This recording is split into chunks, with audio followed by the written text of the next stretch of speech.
Bueno, vamos a comenzar la clase de hoy. No se olviden que hasta hoy tienen que subir el deber que les había enviado, que algunas personas ya le habían subido. Sí, bueno, entonces vamos a continuar con lo que nos habíamos quedado. En la anterior clase habíamos visto un poco referente a algunos elementos pasivos, lo que es el capacitor, el inductor y el resistor, ¿no? Cuando ya veamos la parte y la parte de fuentes, vamos a hacer un resumen de todas las magnitudes y cómo se puede ir calculando lo que son voltajes y corrientes, potencias y energía en cada uno de los elementos, ¿no? Bueno, entonces vamos a continuar. Esto les va a servir para la parte de la práctica que tienen que hacer, lo que es referente a lo que son resistencias eh, o galgas, ¿no? Vas a ver que, de una forma, qué fenómeno físico ocurre en este tipo de elementos pasivos, ¿no? Pues bueno, ya hemos visto que la variación de la resistencia puede ser bajo algunos fenómenos, ¿no? ¿Se acuerdan que teníamos el térmico? Sí, que de alguna forma si teníamos un efecto térmico, podía variar la resistencia, que normalmente suele pasar. Es decir, normalmente cuando estudiamos la resistividad, habíamos visto que dependía de la temperatura a la que se encuentra. Entonces va a depender a la temperatura para que de alguna forma la resistencia varíe. Sí, ahora, puede variar a partir de la temperatura, puede variar a partir de la luz, o a su vez puede variar de otras formas, ¿no? Entonces hemos visto que la resistividad, como vemos aquí, de alguna forma depende de otros factores, ¿no es cierto? En este caso, normalmente de la temperatura. Y no se olviden, la relación que existe básicamente es que a mayor temperatura va a haber mayor resistencia, puesto que va a haber mayor cantidad de electrones moviéndose, ¿no? Y eso va a dificultar que se muevan los electrones muy fácilmente, pues va a tener mayor resistividad. Esta resistividad también va a depender del material. Sí, no se olviden que depende del material, ¿no es cierto? Habíamos visto que uno de los mejores conductores vendría a ser la plata, el cobre y esos metales. Y normalmente lo que se hacen son aleaciones de esos metales, ¿no? Dependiendo de, bueno, la propiedad. Como se ha dicho, no se hacen normalmente los cables ya de largas distancias, o los cables que, por ejemplo, tenemos en nuestras casas, normalmente no se hace directamente de la plata porque sería muy costoso. Lo que se hace es de algunas combinaciones de algunas aleaciones, ¿no? Ahora, para la parte de la resistividad, como decía, también depende de la temperatura, ¿no? Es decir, yo podría tener una resistencia final dependiendo a la temperatura que está sometida. Sí, entonces, por ejemplo, tenemos algunos factores como la resistividad, el coeficiente de variación dependiendo de la temperatura. Entonces existen tablas, ¿no? Normalmente cuando vean este valor de resistividad y tengan un parámetro, normalmente les va a decir tal parámetro se encuentra bajo tal temperatura o se ha determinado bajo tal temperatura, ¿no? Entonces nosotros podríamos calcular de alguna forma la resistencia final dependiendo de la temperatura a la que esté sometido, ¿sí? Normalmente estos vienen en tablas, ¿no? Nosotros podríamos determinar en la parte de tablas para poder calcular las resistencias, ¿no? Tenemos igual resistencias, por ejemplo, a valores de 0 grados centígrados, que normalmente no es tan común, ¿no? Porque en todo lado vamos a tener 0 grados centígrados, pero nos sirve como estándar de referencia. Cuando ustedes estudien ya un poco más en las diferentes unidades físicas, temperatura y todo ese tipo de cosas, normalmente existen valores a los que nos dan como referencia. Por ejemplo, nos dicen valores de, yo que sé, de cómo se puede dispersar el campo magnético en el aire, por ejemplo. Entonces, en el aire ya eso como una unidad que va a ser un estándar o una forma de medición. Sí, entonces a veces se toma valores estándares, ¿no? En este caso, por ejemplo, un valor estándar o un valor que se conoce es la resistencia de un material a 0 grados centígrados. Sí, porque va a ser como, cuando uno dice yo mido referente al nivel del mar, por ejemplo. Sí, entonces siempre se toma una, una referencia. ¿Sí? Ya, ahora, cuando yo tengo un valor de temperatura que es estándar, yo puedo encontrar o determinar cuál sería su resistencia final, ¿no es cierto? Es decir, encuentro la resistencia base, que es a una temperatura conocida, y dependiendo del factor o el coeficiente de variación de la resistividad por temperatura, y que se va a multiplicar por la temperatura, yo podría saber la resistencia a la que va a ser sometida en ese valor, ¿no? También tendría, por ejemplo, el coeficiente de variación de la temperatura, perdón, la resistividad, también a 0 grados. Pues yo, dependiendo de la temperatura a la que se encuentre, puedo encontrar una resistividad también a la temperatura deseada. Y eso normalmente nos va a dar en tablitas, ¿no? Ya vamos a ver más adelante que existen hasta unas funciones. ¿Sí? Ahora, bueno, como les había dicho, la resistividad de los metales se incrementa con la temperatura. Sí, bueno, sí, ya lo había mencionado anteriormente. Sí, bueno, mientras en cambio semiconductores como el silicio, el germanio y el carbono disminuyen, ¿no? No se olviden, esta parte de la temperatura en metales, que normalmente son los que utilizamos para transportar la energía, se da porque a mayor temperatura los electrones se encuentran movilizándose en mayor cantidad, porque tienen mayor energía, ¿no? Eso quiere decir que va a haber mayor colisiones. Y cuando hay mayor colisiones se dificulta el movimiento libre de los electrones, lo cual aumenta su resistividad. Pues por eso es que se da el fenómeno de la temperatura, ¿no? Como les digo, siempre deberíamos calcular dependiendo de en qué temperatura estemos trabajando, ¿no? Eso para dar un poco de valores más exactos. Por ejemplo, aquí existe una variación de la resistencia por la temperatura, miren. Sí, aquí por ejemplo tengo la temperatura grados Kelvin y acá tengo la resistencia en kiloohmios. Mientras voy incrementando la temperatura, pues en este caso disminuye, bueno, para un semiconductor, ¿no? ¿Sí? En este caso, por ejemplo, la resistencia va disminuyendo.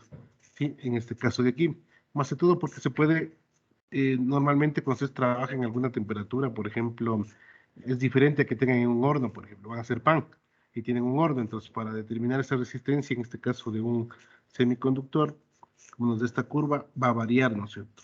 La resistencia, miren, si la temperatura es baja, tenemos la resistencia en 80 kiloohmios. La temperatura es alta, miren, aquí está bajando la resistencia en este material, ¿no? Entonces, normalmente a veces nos suelen dar algún tipo de curva en donde nosotros podemos determinar en el rango en el que trabajamos. Pues digo, va a depender de la industria en la que uno trabaje. A veces estará sometido a temperaturas más altas, temperaturas menores, pero de pronto para hacer algún diseño, algún tipo de cálculo que necesite una máquina, lo que sea, nosotros podemos irnos a estas tablas donde nos indican cómo es esa gráfica dependiendo de la temperatura, ¿no? Y existe para todo tipo de material, entonces eso normalmente suele venir en tablas. Por ejemplo, aquí tenemos otra tablita. Este de aquí, en cambio, está en grados centígrados.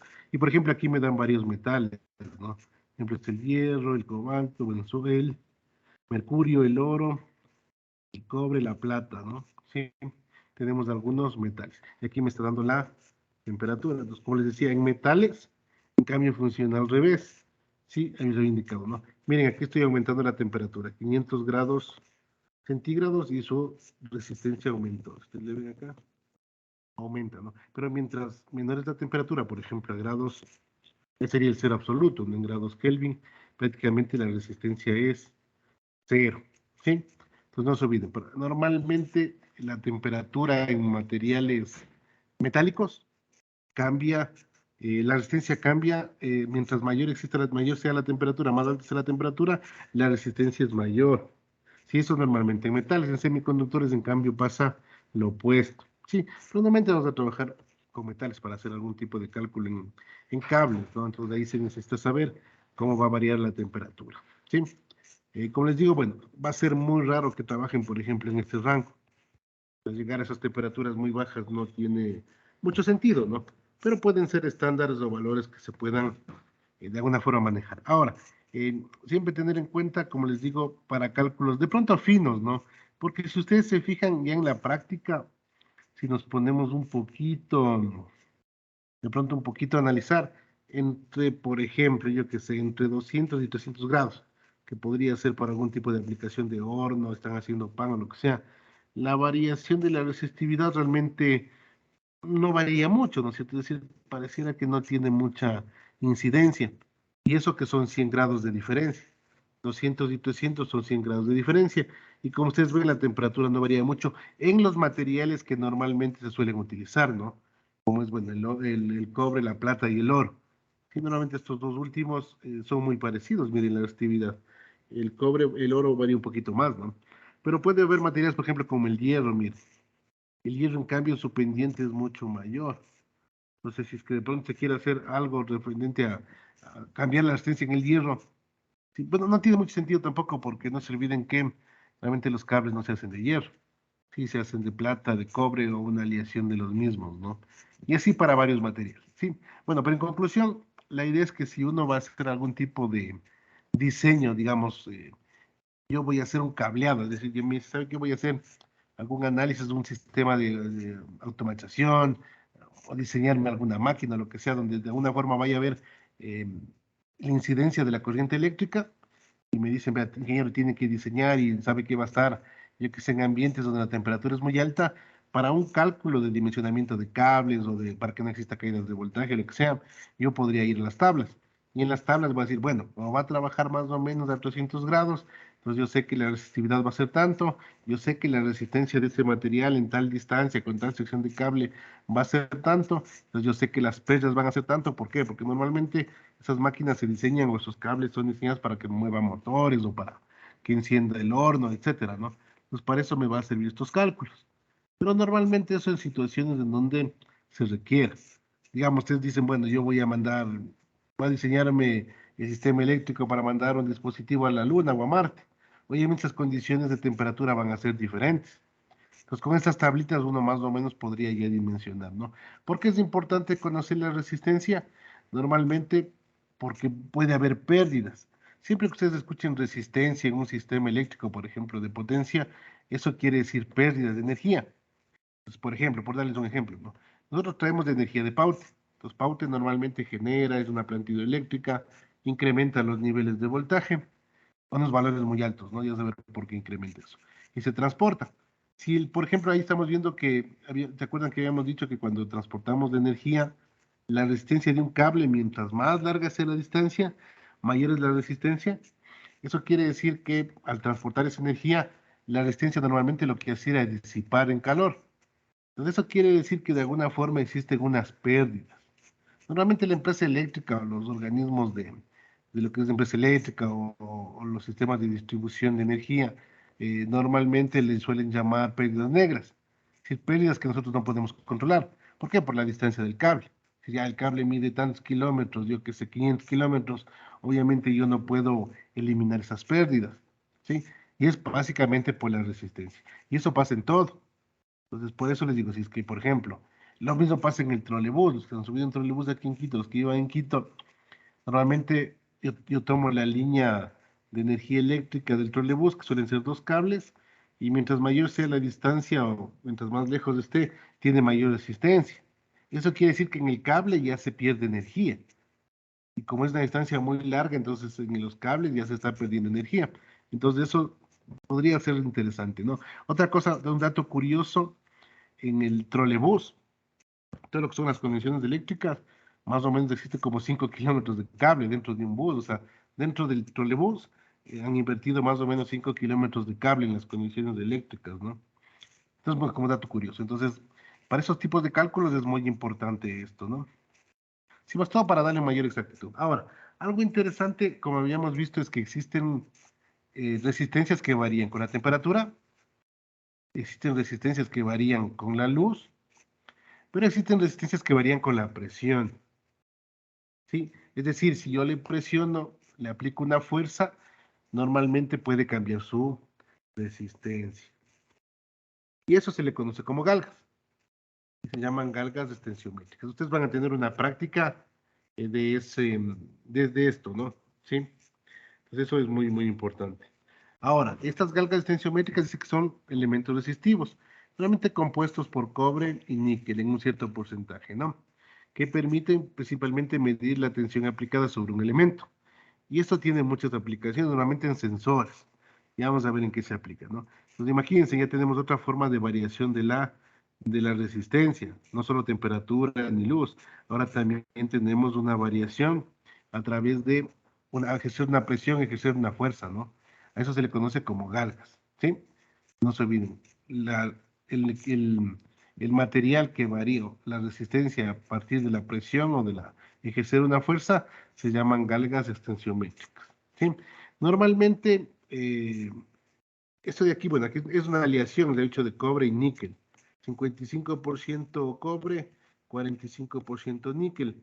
Esto también, a ver, este se llama, si no me equivoco, pues que es el material constantán, me parece que es este material, que es un porcentaje de níquel y un porcentaje de cobre, ¿no? Permite, bueno, obtener una resistencia constante a un rango de temperatura grande, ¿no?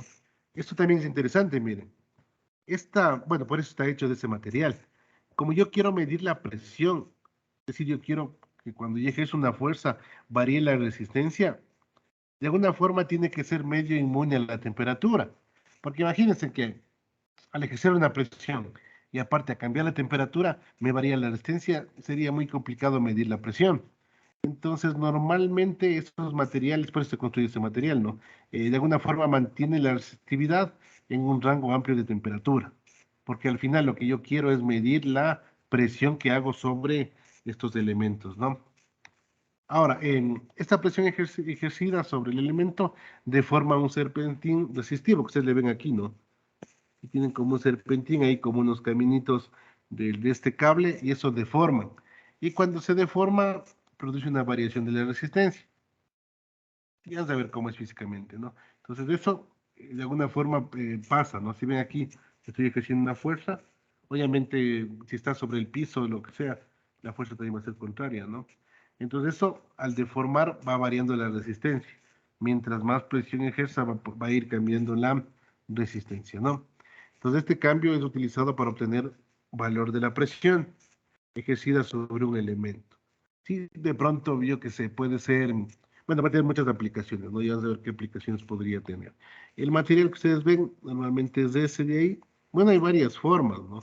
Sí, pero por ejemplo aquí tenemos un elemento, el cual va a ser ejercida una presión sobre el mismo, ¿no?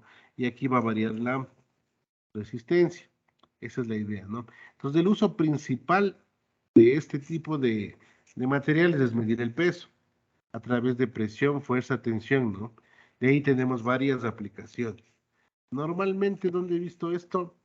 Por ejemplo, donde ustedes quieren medir el material que entrega, viene un camión, por ejemplo.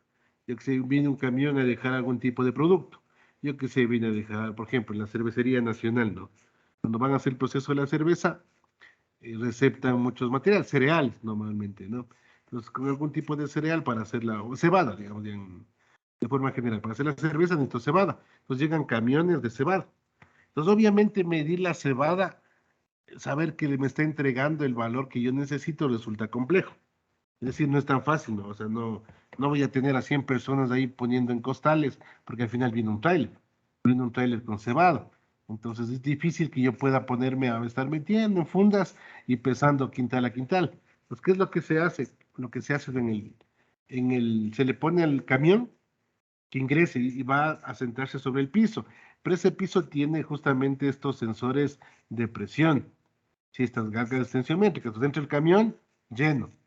Entonces descargan, obviamente, llega el camión, la gente descarga, y cuando sale el camión le vuelven a pesar, bajo las mismas condiciones con todo, ¿no es cierto? Subiendo los choferes, todo. Nos vuelven a pesar y la diferencia va a ser la cantidad de material que se dejó. Como saben la presión, entonces podemos calcular o determinar el peso en kilogramos, ¿no es cierto? ¿Sí?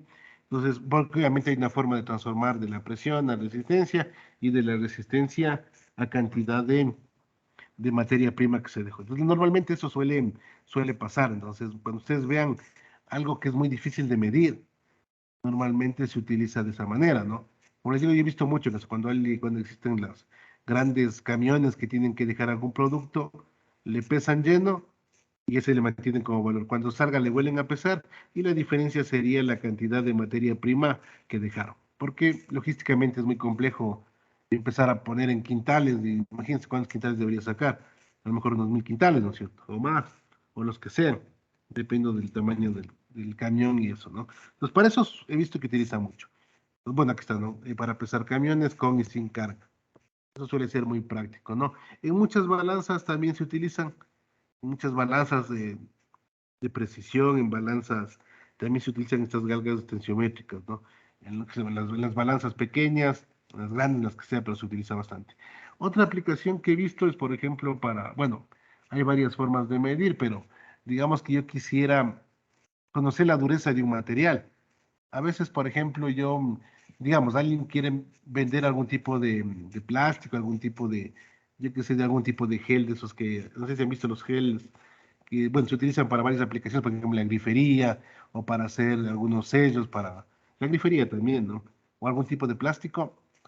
Cuando uno quiere vender ese tipo de plásticos, normalmente el que le va a comprar le dice, mire, yo quisiera saber cuál es la resistencia que tiene este material, cuánta presión puede soportar.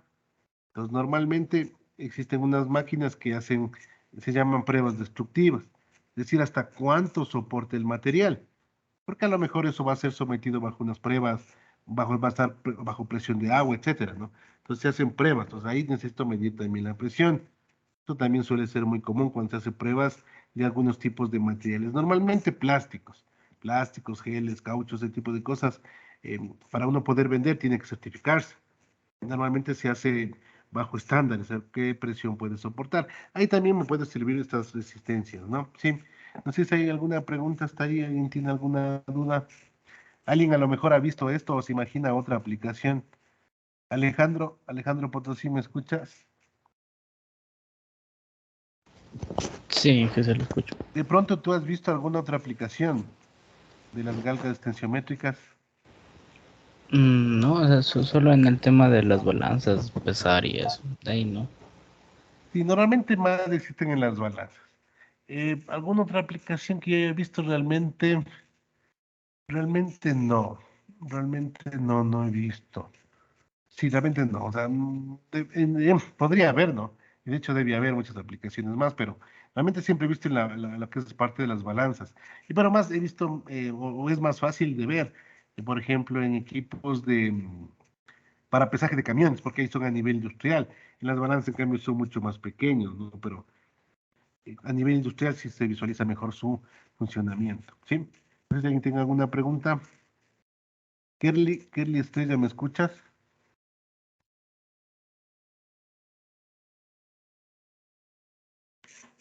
No te escucho, pero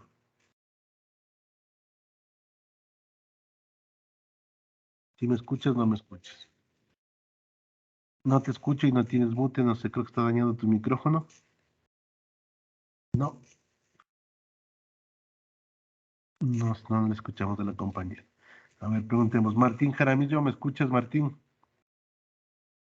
Sí, que sí le escucho. Ya, una pregunta, te voy a hacer una pregunta ya para ir viendo cómo vamos con esta parte. De lo que hemos estudiado, las resistencias pueden variar dependiendo de qué factores físicos. La temperatura y la presión.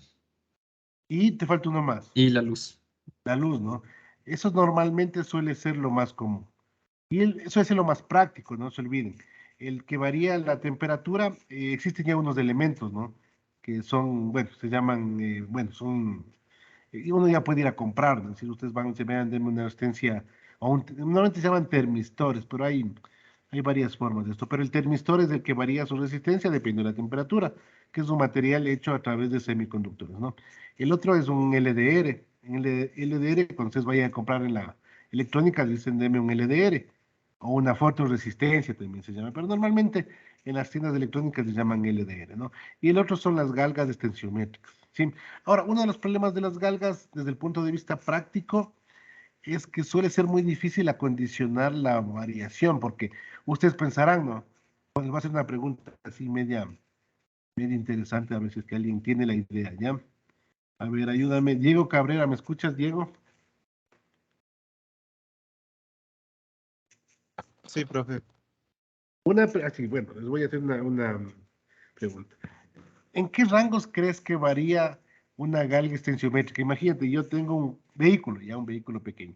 Entonces, imagínate entre qué valores de resistencias crees que varía entre estar presionado por el vehículo a no estar presionado.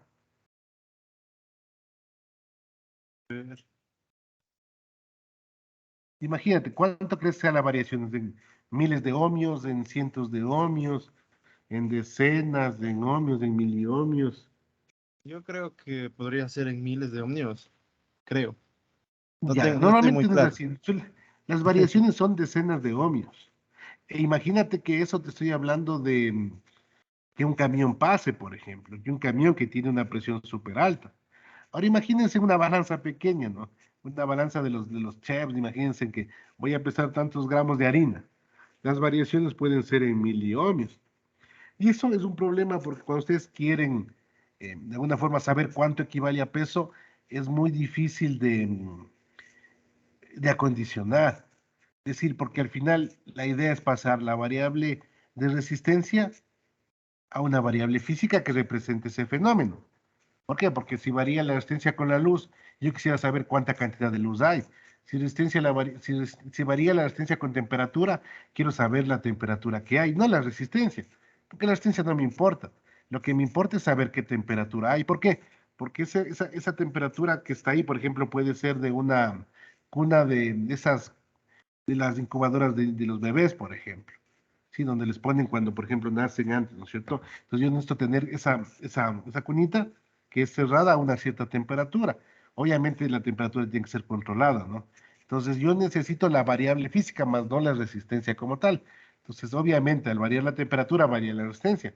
Pero luego yo el valor de resistencia debo volverla a saber qué temperatura tiene, porque si pasa un rango de temperatura, el bebé puede sufrir algún tipo de problema en su salud, ¿no? Entonces, para que vayan viendo, ¿no? Y si esa variación es muy pequeñita, realmente resulta muy difícil manejar o tratar de controlar, ¿no? Bueno, eso ustedes lo van a ver más adelante, bueno, lo van a ver en la parte práctica, y si es que manejan un rato instrumentación, de lo que es básicamente sensores, también de pronto les toca lidiar con esto, ¿no? En algunas otras aplicaciones que yo he visto, mm, a ver, no, la verdad es que de pronto puede haber en algún sistema donde se quiera medir algún tipo de sismo. De pronto ahí podría haber, ¿no? Para saber que algo está presionando. En algunos casos también he visto en pruebas que hacen para los edificios para saber cómo está la presión en las vigas, ¿no? Entonces ahora imagino que en los edificios ya modernos pueden incluir esos sistemas para saber la presión que esté ejerciendo las columnas, ¿no? Entonces de pronto puede haber algunas aplicaciones más, pero normalmente suelen ser básicamente para medir pesos, ¿no? Que obviamente existen muchas aplicaciones para medición de pesos, ¿no? No sé si hay alguna pregunta hasta ahí. ¿Sí está claro? ¿Alguien tiene alguna pregunta? No. Andy Cuenca, ¿me escuchas? Sí, profe, sí le escucho. ¿Tienes alguna pregunta? No, ninguna, profe, todo quedó claro. Ya. Eso sería en cuanto a las galgas. Entonces ya hemos visto algunos elementos, ¿no? Vamos a ver la parte final de esto, de lo que son elementos eléctricos, y luego vamos a hacer un poquito de resumen, más que todo para ver cómo se calcula, hacer la parte práctica, ¿no? Que sería la parte más interesante. Entonces, finalmente, para cerrar todos estos dispositivos electrónicos, existen muchos más, ¿no? Pero esto sería la parte básica. Y luego va a haber sensores de otros tipos y ese tipo de cosas, ¿no? Pues vamos a ver ahora lo que son las fuentes de energía eléctrica. Estas fuentes de energía eléctrica tenemos de varios tipos y va a ser muy interesante. A ver, lo pondré ahí. Y les comparto. Déjenme ver dónde estamos acá.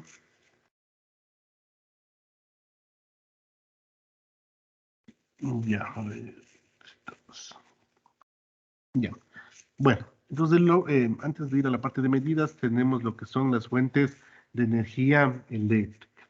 Entonces ya habíamos visto, los elementos pasivos disipan energía o a su vez almacenan energía, ¿no? Puede ser por el efecto magnético o por el efecto de la parte de campo eléctrico, ¿no? Campo magnético, campo eléctrico. Campo magnético para el inductor, campo eléctrico para el capacitor, ¿sí? Bueno, ahora, existen otros elementos que son los elementos activos que generan energía. Esas son fuentes. Normalmente existen dos tipos de fuentes, ¿no?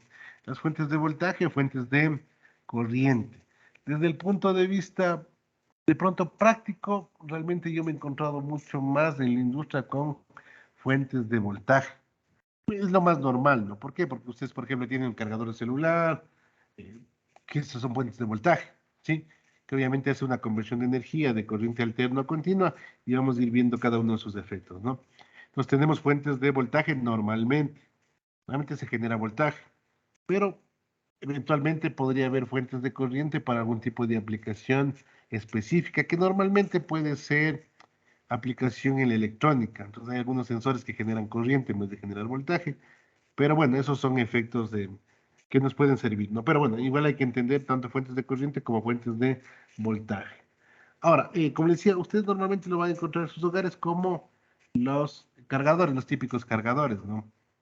De celular, y todos los elementos que ustedes tengan en sus casas tienen que tener una fuente. Su computadora tiene una fuente, pero esa fuente ustedes le suelen llamar el adaptador. La televisión ingresa una señal alterna al televisor, ¿no es cierto? Lo que les entrega la empresa eléctrica.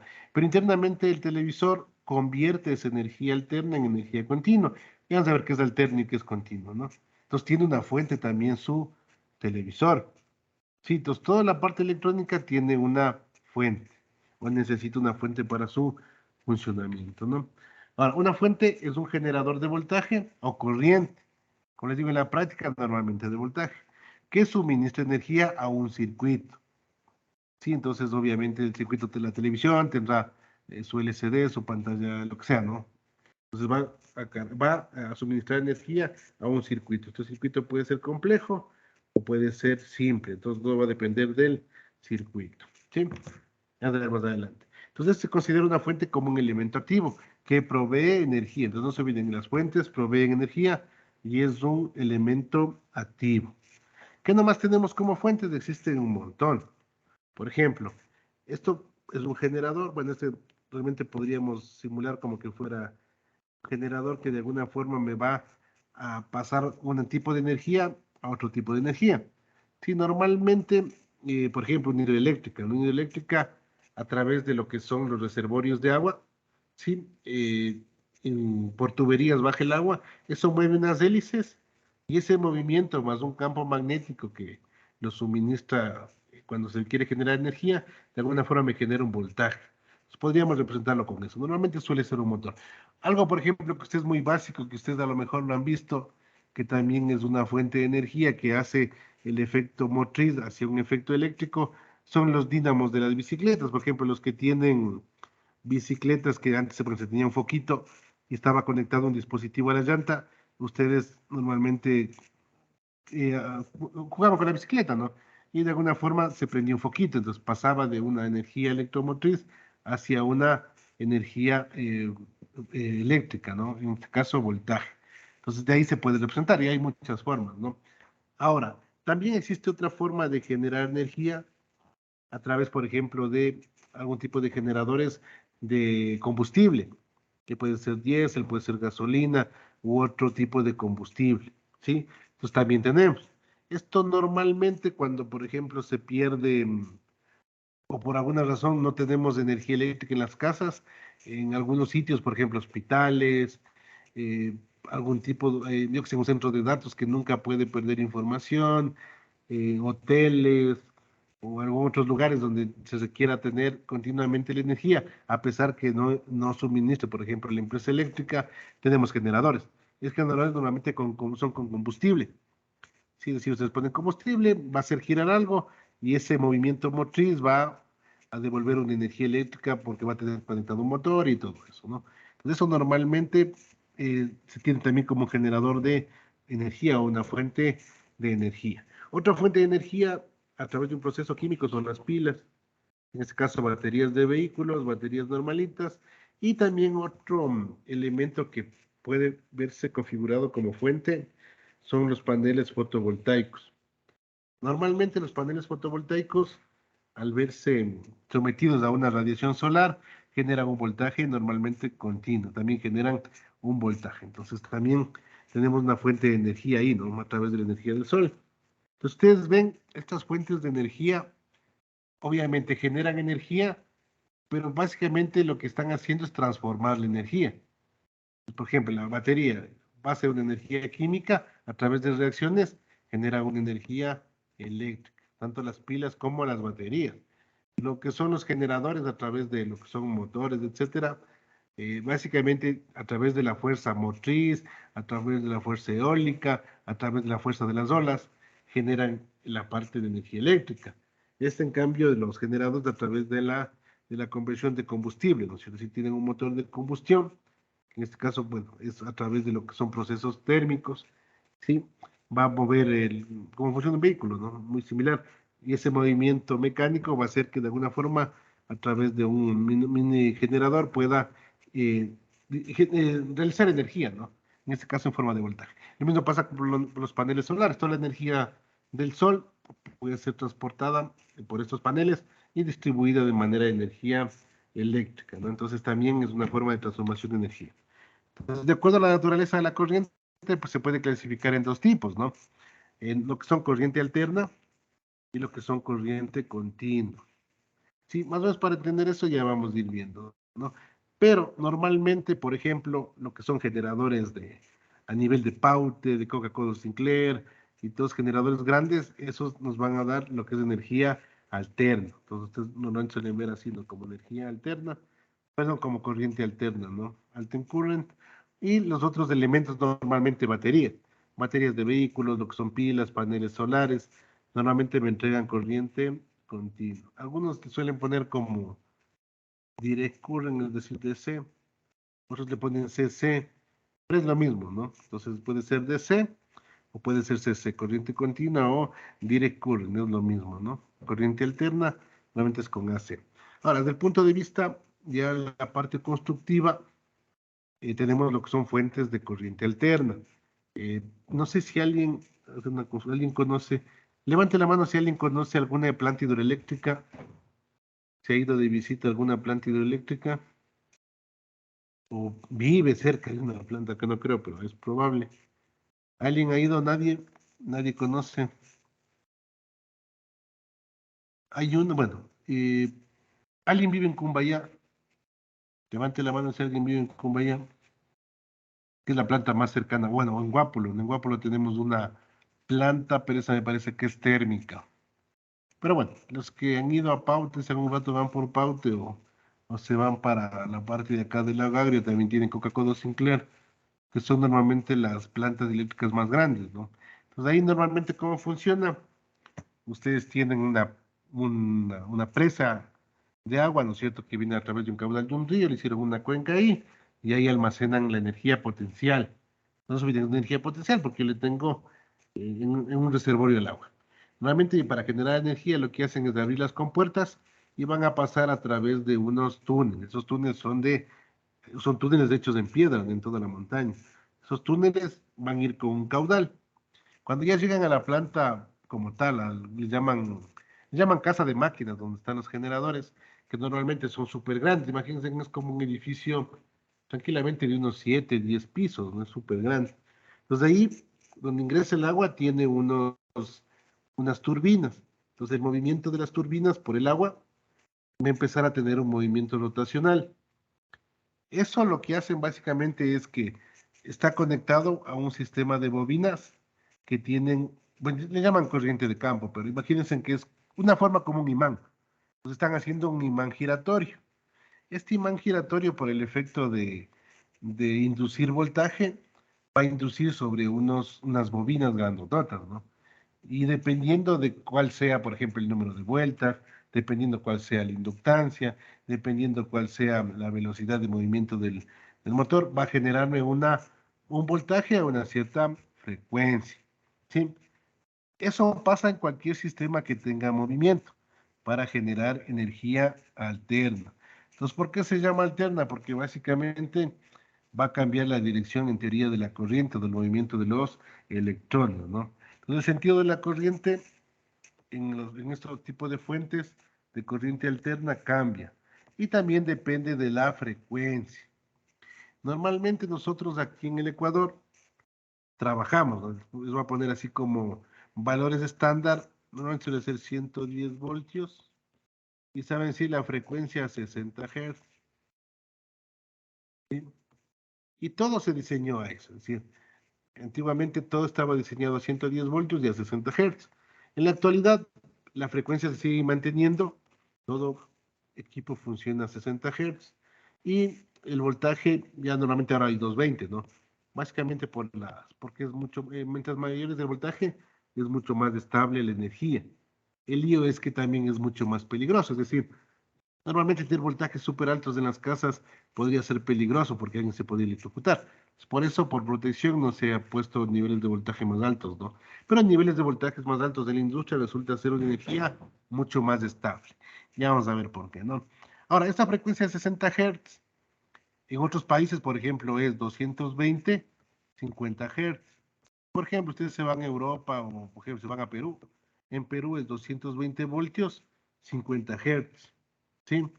Igual, si ustedes, por ejemplo, los que tengan ahorita un computador a la mano y revisan bueno, el cargador del celular, si revisan en el elemento, donde está el cargador, donde tienen el adaptador, ahí van a ver que les dice que puede funcionar a los 2 voltajes.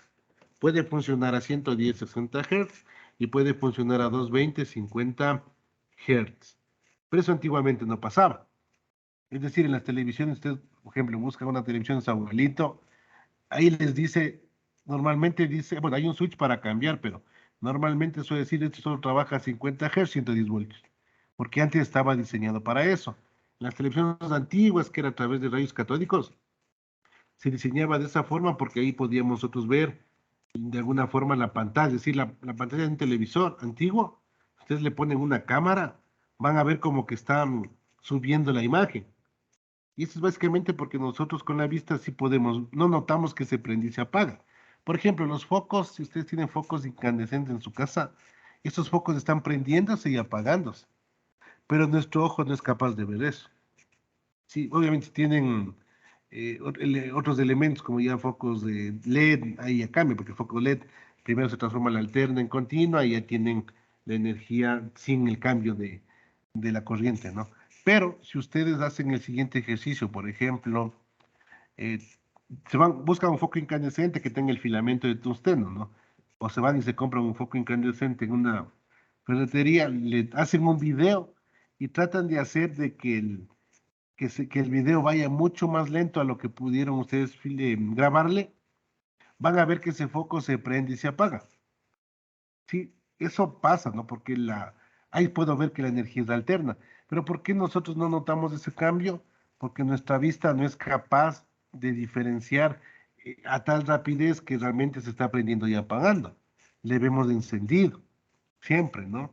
Entonces, básicamente, ¿qué quiere decir con esto? Que nosotros podemos engañarnos, la vista nos puede engañar a nosotros. Y por más que pensemos que estamos viendo algo, realmente no lo estamos viendo. Sí, entonces, obviamente, ¿por qué? Porque la vista está hecha para tener un rango de visión. Lo mismo es lo que pasa cuando ustedes, por ejemplo, se han ido por ejemplo, esta pregunta es buena, no sé si alguien de pronto sepa. Voy a preguntar Andy Cuenca, ¿me escuchas? No sé si te pregunté así. Andy, ¿me escuchas? Sí, profe, sí le escucho. Ya. Cuando, no sé, tú te has ido de pronto, se has debido a ver una película que saben decir las 3D. Y Sí. ahí, ¿cómo crees que nos engañan a nosotros en la vista?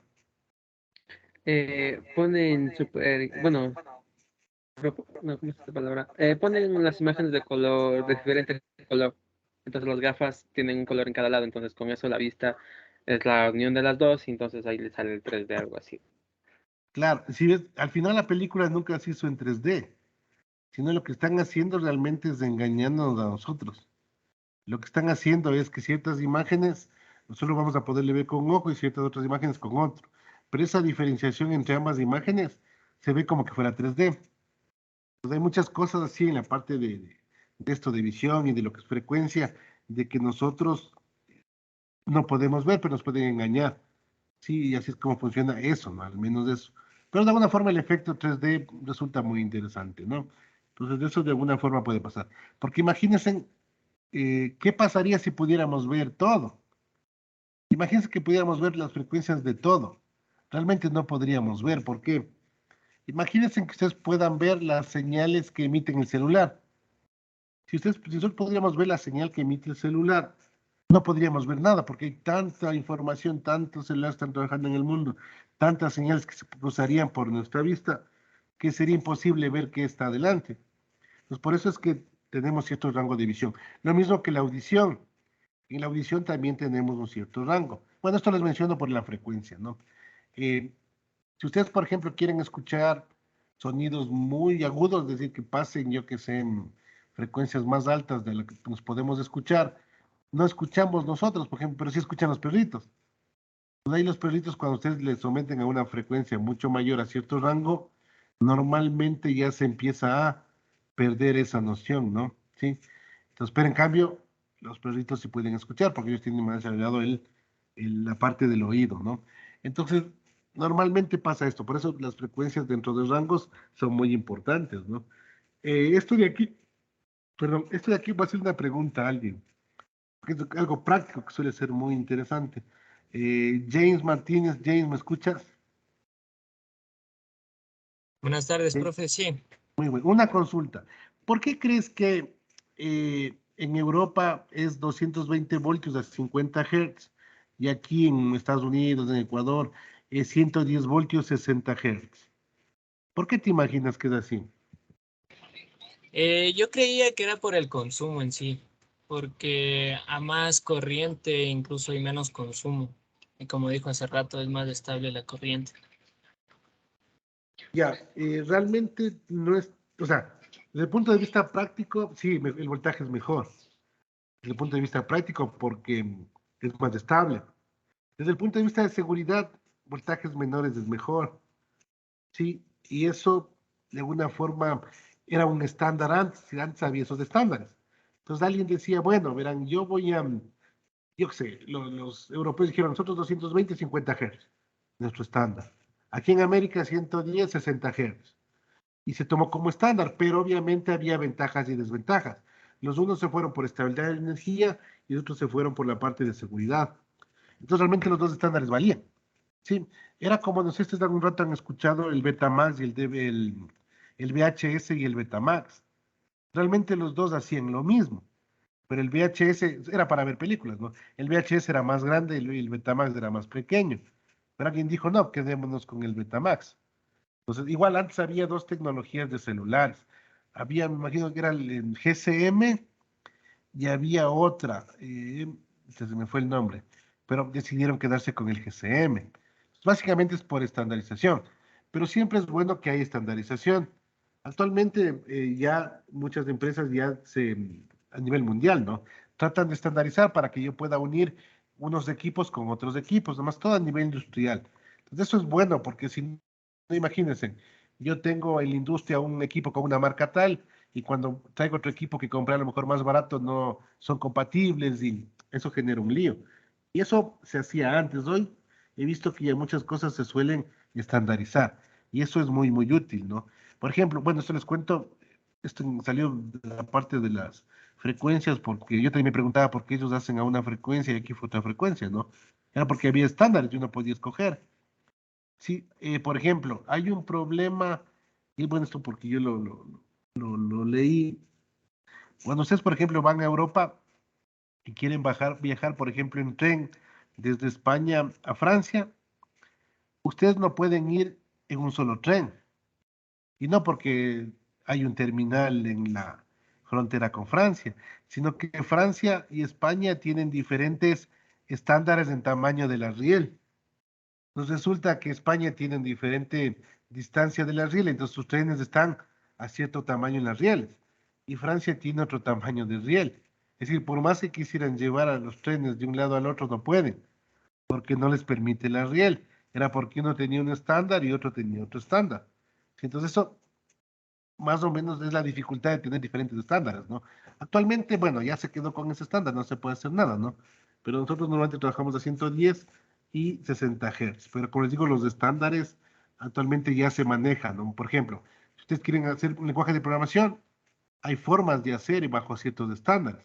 ¿Por qué? Porque si me hiciera un lenguaje de programación que sea diferente a lo que existe, de pronto para encajar con lo que ya hay, va a resultar muy complicado, ¿no? Normalmente funciona de esa manera, para que vayan viendo la parte de los estándares que suele ser muy, muy importantes, ¿no? Y algo más que quería contar aquí, igual, ¿no? Si ustedes, por ejemplo, el conector que va por ejemplo, el conector de los elementos que son conectados a 110, 60 Hz, tienen una forma, y el conector de los equipos que van conectados a 220, 50 Hz, tienen otra forma. Sí, ya existen un montón de formas, ¿no? Entonces, eso hizo que de alguna forma cada uno diseñe su tipo de conector. Por eso cuando vayan a otro país se van a notar que llevan su celular y no les cansa el conector, porque ya los terminales son de diferente manera, ¿no? Sí, bueno, eso desde el punto de vista incluso un dato curioso, pero en la parte de estandarización. Ahora, ¿qué es lo importante aquí? Lo importante es saber que la corriente alterna cambia de sentido. Sí, o bueno, sí, la corriente al final cambia de sentido, ¿no? Esto quiere decir que el flujo de electrones cambia periódicamente. Sí, por eso se llama corriente alterna, porque va a cambiar periódicamente, ¿no es cierto? A veces va en una dirección, a veces va en otra dirección. Y eso normalmente pasa siempre en todo el sistema que la empresa eléctrica nos entrega energía. Va a ser corriente alterna. Todo eso es corriente alterna, ¿sí? El resto de cosas es corriente continua, ¿no? Ahora, desde el punto de vista de fuentes de energía, por ejemplo, lo más común, como les digo, son fuentes de corriente alterna generados por sistemas hidráulicos, eólicos, nucleares, térmicos, algunos que hay a base de las olas, se llama maremotriz, algo así se llama. No recuerdo bien el nombre, ¿no? Pero a través de las mareas. Entonces hay unos equipos que funcionan a través de las mareas y generan esa energía, ¿no? Entonces es energía eléctrica alterna. Ahora, ¿por qué se hizo alterna y no se hizo continua? Esa buena historia de Edison versus es Tesla, ¿no? Entonces Tesla propuso corriente alterna para transmisión de energía y Edison propuso corriente continua. Normalmente lo que ganó la guerra fue la corriente alterna, ¿no? Y básicamente a elevadas voltajes para que la transmisión de energía tenga menos pérdidas, ¿no? Pero la corriente continua, en cambio, tiene su campo de acción en toda la electrónica. Y lo que son baterías, vehículos, celulares, las televisiones igual necesitan corriente continua, los focos LED igual tienen un circuito que pasa de la alterna continua. Entonces, nuestras aplicaciones normalitas, pequeñas, de hogar y todo eso, o equipos electrónicos, es corriente continua. Todo lo que es sistema de transmisión a grandes distancias son en corriente alterna, ¿no? Entonces, no se olviden, sistemas de generación grandes, normalmente corriente alterna, ¿sí? Para que vean, ¿no? Cómo es la variación, miren, ahí está. Esa es normalmente la forma que ustedes van a ver de la red eléctrica de sus casas.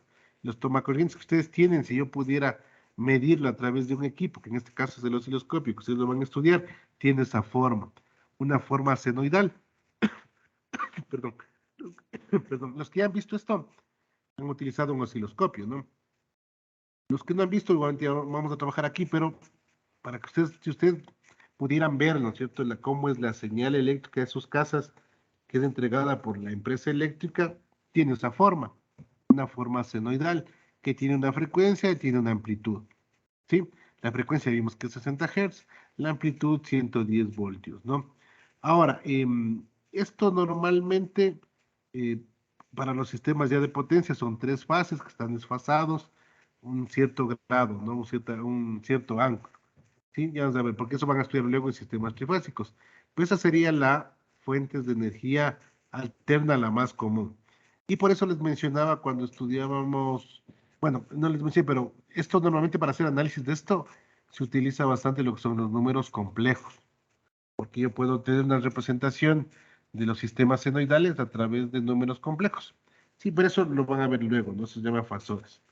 Ahorita en nuestro curso es básicamente la parte continua y al final veremos un poquito del tema. Ahora, corriente continua es lo más común que ustedes van a ver. Ustedes solo tienen en la casa, toman una pila, una batería de 9 voltios, una pila y de alguna forma también tienen corriente continua, ¿sí? Este tipo de fuente de corriente va en un solo sentido. Los electrones se mueven en un solo sentido. Los paneles solares también son fuente de energía continua, ¿sí? Por eso ustedes han de ver, y me sirve bastante para recargar. Ustedes ven bastante esto en las calculadoras. Las calculadoras tienen unas barritas que son unas plaquitas de fotosensibles, ¿no? Que transforman la energía solar en voltaje, pero eso te genera un voltaje continuo, ¿sí? Las pilas es lo más común. No sé si alguien... le voy a hacer una pregunta, ¿no? Es muy curioso. Luis Chango, Luis, ¿me escuchas?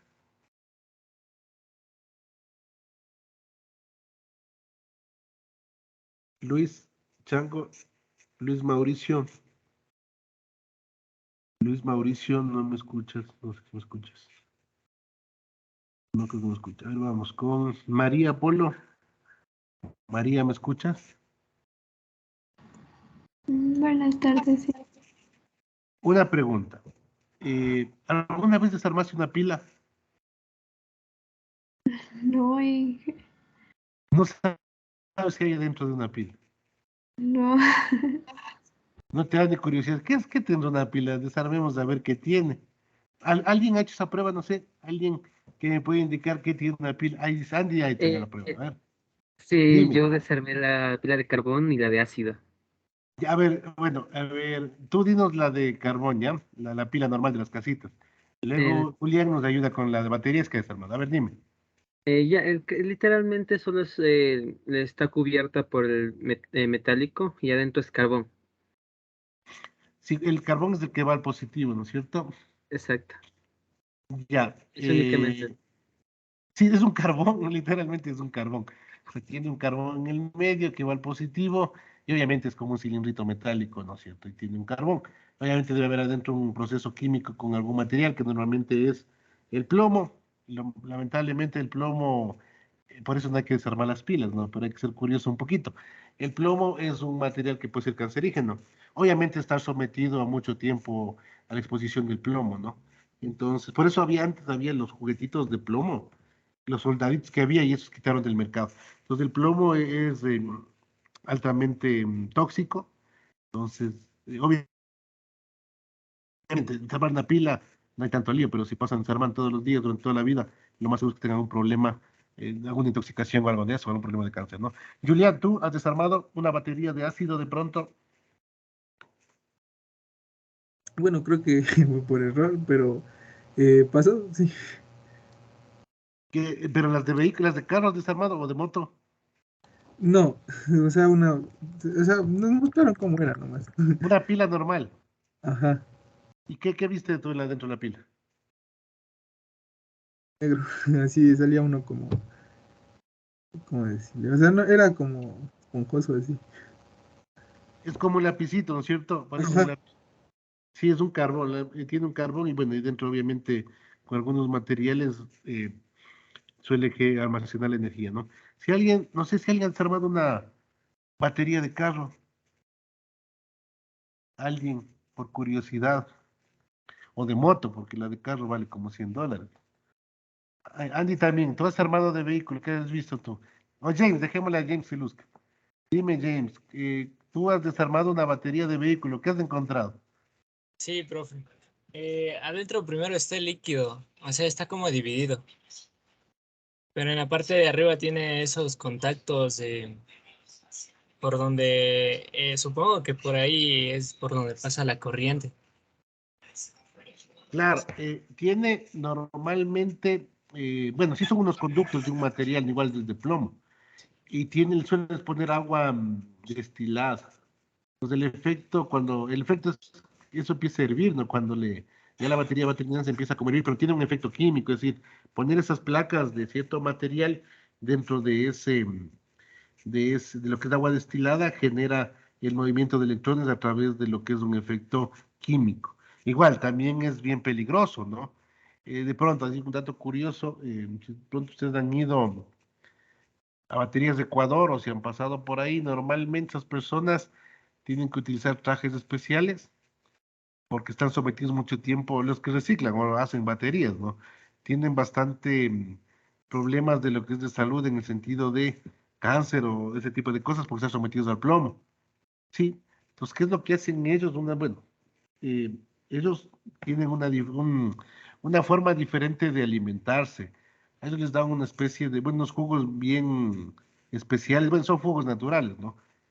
Por su nutrición que tienen que tomar todos los días para disminuir el efecto del plomo en su cuerpo, al menos si trabajan por un tiempo prolongado, ¿no? Pues trabajar con ese tipo de materiales resulta muy tóxico, tienen que trabajar con trajes especiales y eso, ¿no? Para no tener efectos a larga distancia, obviamente están sometidos un día, no hay mucho problema, pero si ya van a pasar 30 años trabajando, lo más probable es que puedan tener algún problema de salud por esto, ¿no? Sí. Entonces, bueno, en ese aspecto creo que son pilas, bueno, ¿por qué les digo esto? Porque les voy a recomendar que nunca, nunca, nunca en su vida boten una pila al agua. No boten en una laguna, ni boten en un río, ni las pilas, las baterías de vehículos o pilas de alguna forma que son de grandes dimensiones o ya tienen aplicaciones grandes, normalmente no se reciclan. Si ustedes no pueden reciclar una pila de litio, por ejemplo, no se puede. Entonces lo que se hace es confinar. Entonces, ¿qué significa esto? Que cuando salga la tecnología para poder de alguna forma quitar lo nocivo de estos equipos, se les confina. Confina es diferente a reciclar, ¿no? Es decir, no se reciclan. Es decir, las pilas, por han visto que a veces hay, bueno, aquí en la universidad sí hay, ¿no? Ustedes, hay lugares donde dicen, mira, si tiene una pila, venga a dejar acá, nosotros vamos a confinar esto. Porque una pilita puede contaminar un río completo o una laguna completa. Entonces hay que tener bastante cuidado con estos. Nunca manden en la basura una pila, más bien busquen donde puedan o reciclen baterías, pilas, ¿no? Básicamente porque les van a confinar, les van a guardar hasta que un rato haya la tecnología para poderlas usar. Y siempre les recomiendo que compren pilas recargables, para que así tengan mucho tiempo más y no tengan que estar deshaciéndose de ellas, ¿no? Sí. Entonces, bien perjudicial para el medio ambiente la parte de las pilas, ¿no? Pues es un problema la parte de sistemas de corriente continua a base de el efecto químico. Profe, una pregunta. Sí, dime. Lo que sí no he visto es una pila recargable por dentro. ¿Esas son de litio? Sí, esos tienen un compuesto de litio. Esa es la misma idea, sino que ahora el litio tiene la propiedad de que puede, a través de que tú le mandes carga eléctrica o le pongas diferencia de potencial, él puede volver a su propiedad original. Esa es la idea. Ah, ok. Pero el litio también es nocivo, ¿no? Entonces, pero bueno, como les digo, una vez en la vida que desarmen una batería por curiosidad.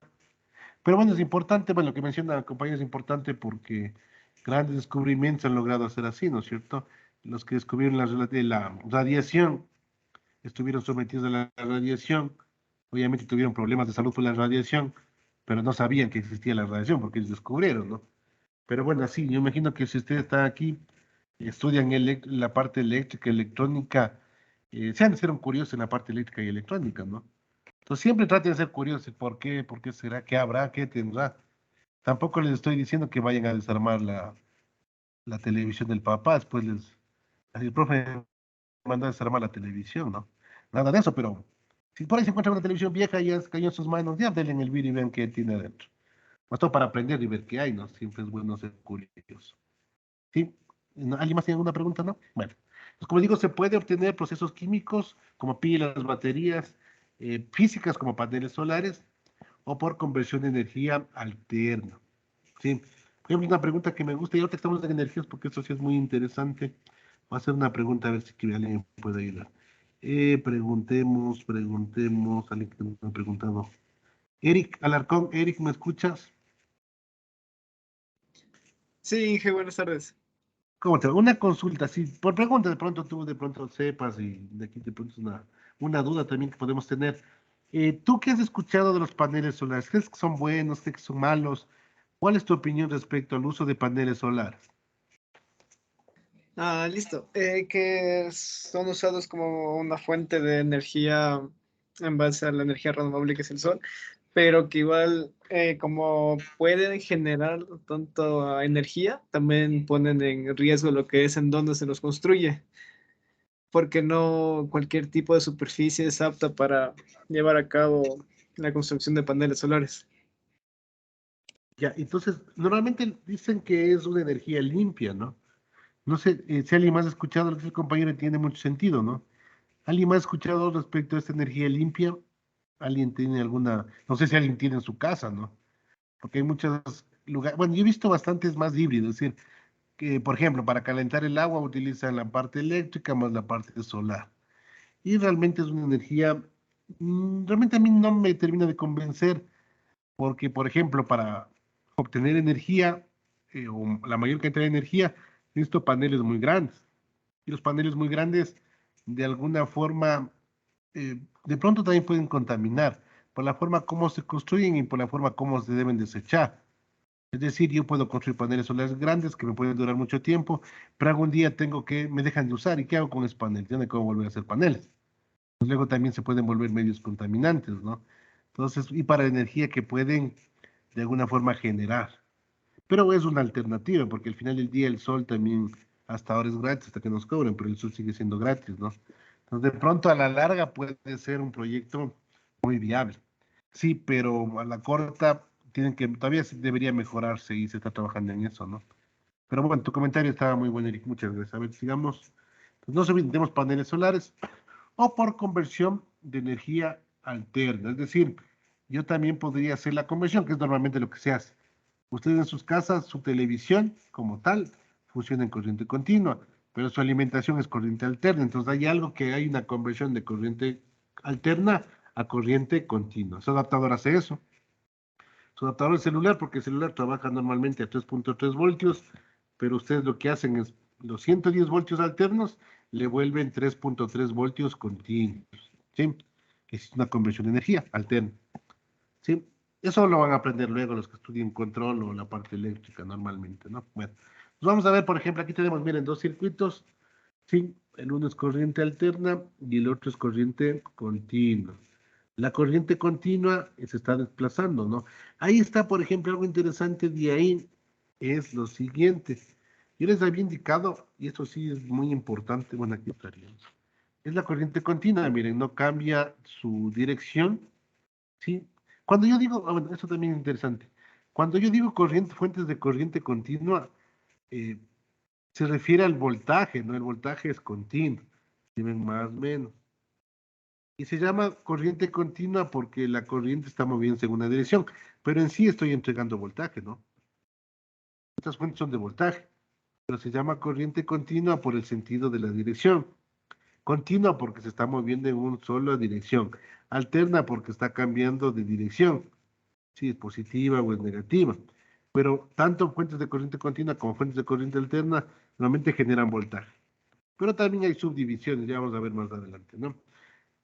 Algo de aquí que es interesante, que bueno, no es tan así, pero algo que les había mencionado aquí, por ejemplo, miren, aquí la corriente de la continua está yendo de menos a más, y esa es la forma correcta. Es decir, nosotros habíamos dicho que el movimiento de electrones era la corriente, ¿no es cierto?, en un tiempo, y resulta que va siempre de menos a más, porque menos es la carga negativa y más la carga positiva, pero desde el punto de vista convencional o por estandarización, normalmente cuando ya estudiamos circuitos eléctricos, nosotros damos cuenta como que la corriente sale del más, pero eso es más bien por análisis de circuitos. Pero siempre que les quede el concepto que la corriente, la corriente continua, perdón, la corriente es movimiento de electrón y siempre va de carga negativa a positiva, desde el punto real. Pero desde el punto de estandarización, desde ya todos quedamos de acuerdo, nos reunimos todo el mundo y dijimos, no, para hacer todo lo que es la parte de análisis de circuitos, vamos a asumir que sale del positivo. Ya vamos a verlo. Pero esa sería la forma ideal, ¿no? O la forma real. Y la corriente alterna obviamente va cambiando la dirección de la corriente, ¿no? Y normalmente suele ser senoidal. No siempre, pero desde el punto de vista práctico de lo que nosotros conocemos, sí. Pero puede cambiar eso, ¿no? Ahora, existen otro tipo de fuentes. Bueno, perdón, existen dos tipos de fuentes. Habíamos visto fuentes de corriente alterna y fuentes de corriente continua. Pero las fuentes de corriente alterna y las fuentes de corriente continua pueden subdividirse en fuentes independientes y fuentes dependientes, ¿sí? Y lo interesante es que esta dependencia puede ser de diferentes tipos de variables. Sí, por ejemplo, dice, una fuente independiente es un generador de voltaje o corriente. Pues no se olviden, yo puedo tener diferentes tipos de fuentes, tanto de corriente como de voltaje. Sí, bueno, que no dependen de otras variables, pues se llama fuentes independientes, ¿no? Pues las fuentes independientes pueden ser de voltaje o pueden ser de corriente y no dependen de otras variables. ¿Sí? Dentro de las fuentes independientes también tenemos lo que son fuentes reales, ¿sí? Y también tenemos lo que son fuentes ideales. Ahora, no es del todo independiente estas fuentes, es decir, a ver, ¿cuál sería la idea? Normalmente cuando nosotros hacemos un diagrama de un circuito, asumimos que todo es ideal, pero resulta que no todo es ideal. Sí, es decir, lo que tratamos de hacer a veces es que todo sea real, más no ideal. Pero desde el punto de vista de análisis, los ingenieros asumimos muchas cosas desde un punto de vista ideal. Como les decía, Paute genera tantos kilovatios hora, pero nosotros pretendemos que cuando llegue a Quito tenga la misma cantidad de energía, idealmente sí, pero en la práctica resulta que no, porque le transportamos por cable, ya sabemos que el cable genera resistencia, ya sabemos que la resistencia, y si pasa una corriente, se disipa en calor, entonces siempre hay pérdidas, siempre va a haber pérdidas. Entonces una fuente real no es del todo independiente, mire. Por más que sea real, esta no va a ser independiente, ya que en los límites de funcionamiento, tanto de voltaje como corriente, estos cambian sus valores ideales. Pues, ¿cuál sería la idea? A ver, ¿cómo les puedo explicar para que me entiendan. Vamos a hacer, claro, vamos a hacer lo siguiente. Voy a preguntar lo siguiente. Fijarse bien, algo interesante. Imaginémonos, bueno, va a preguntar a alguien a ver qué se imagina que vaya a pasar. A ver, alguien que me ayude. Fernando Garzón, Fernando, ¿me escuchas? Pues sí, Ya, una consulta, mientras hacer una pregunta. Me das tu opinión, a ver qué piensas tú, qué crees, ¿ya? Imagínate que yo soy la empresa eléctrica y digo, yo te voy a dar dos cables, ¿no es cierto? Fase y neutro, 110 voltios. Entonces yo te digo, mira, conecta este cable a tu casa y de tu casa, conéctale al vecino y luego conéctale al siguiente vecino y luego conéctale al siguiente vecino. ¿Cuántas casas crees que yo pueda conectar el mismo cable? ¿Cuántas te imaginas? ¿Infinitas casas? ¿Una casa? ¿10 casas? ¿100 casas? ¿Cuánto te imaginas? pocas casas nomás, unas 10 menos. Ya, ¿y qué pasaría si yo pongo 1 millón de casas al mismo cable? ¿Qué alguien se imagina? Eh, Sí, dime. se fundirían por la resistencia. Se fundiría por la resistencia. No, tratemos de verle desde el punto de vista de energía. Imaginemos que yo tengo una fuente de energía y cada casita me consume cierta cantidad de energía. ¿Qué pasa si yo pongo una casa, por ejemplo? Yo sé que la energía que tengo aquí puedo darle a la primera casa. La segunda energía también podría darle a la siguiente casa. Pero la pregunta sería, ¿cuántas casas puedo poner? Ah, bueno, James me quiere responder. A ver, dime, James, ¿qué piensas tú? Yo creo que dependería ahí de en sí con el mismo cable, pero debería estar conectado a algún transformador. Y cada casa consumiría un cierto número de amperios y mientras no se pase el amperaje, pues estaría bien, porque si no Ya, ya ¿y se qué fundiría. pasa si se pasa el amperaje? Se fundiría, o sea, se Ya, empezarían no a se quemar los cables. funde, el efecto de fundirse no es inmediato. Entonces realmente no se funde, digamos, yo estoy en el límite, ¿no? Si te digo, este transformador, justo lo que menciona James tiene sentido, y así es como hace la empresa eléctrica. Este transformador entrega 100 kilovatios y cada casa consume 10 kilovatios. En teoría yo puedo poner 10 casas, porque digo, a ver si esta casa consume 10 kilovatios y tengo 10, tengo 100 kilovatios. Y el transformador me entrega 100 kilovatios. Entonces a nivel de energía se calcula de esa forma. Pero ¿qué pasa cuando yo ingreso a una onceava casa? ¿Qué pasa cuando pongo 12 casas? ¿Qué pasa cuando pongo 13 casas? ¿Qué pasa con el transformador? ¿Qué efecto creen que tenga? ¿Se mantiene igual? ¿Alguna variable cambia? ¿Todo es igual? ¿No hay problema? ¿Se incendia Ecuador? ¿Qué se imaginan ustedes? Alejandra, de pronto tú tienes alguna idea. Alejandra, ¿me ¿Me escuchas? puedes repetir, Inge, por favor? Ya, mira, la idea es esta. Yo tengo un transformador o una fuente de energía alterna que tiene, pongámosle 100 kilovatios, ¿ya? Kilovatios quiere decir la energía que puede entregar. Y resulta que yo tengo, cada casita que yo tenga va a consumir 10 kilovatios. Entonces, yo tengo 10 kilovatios para una casa y me conecto a 10 casitas. En teoría, las 10 casas van a ser los 100 kilovatios. Y mi fuente también es 100 kilovatios. Es decir, en ese instante, lo que me entrega la fuente tiene lo que las casas necesitan. ¿Qué pasa si yo ahora aumento la onceava casa, la doceava casa, la treceava casa? ¿Qué pasa con las variables eléctricas? ¿Qué te imaginas tú que empiezan a pasar? O sea, pienso que la fuente se desestabilizaría, porque en sí para pasarle a las 10 casas ya no Ya, alcanzaría por lo que nos explicó de las resistencias, y peor si es que son más, o sea, ya como que no funcionaría. ya, eso significa que alguna variable física debe cambiar, ¿no es cierto? Porque Ujú. no sé, como dices tú, algo se desestabiliza. Y eso resulta interesante desde el siguiente punto.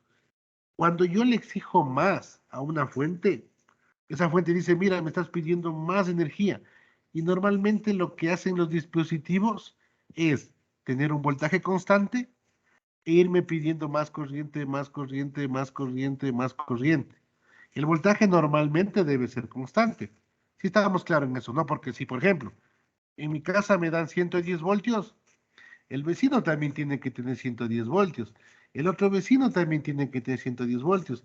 Y así todos mis vecinos deben tener el mismo voltaje.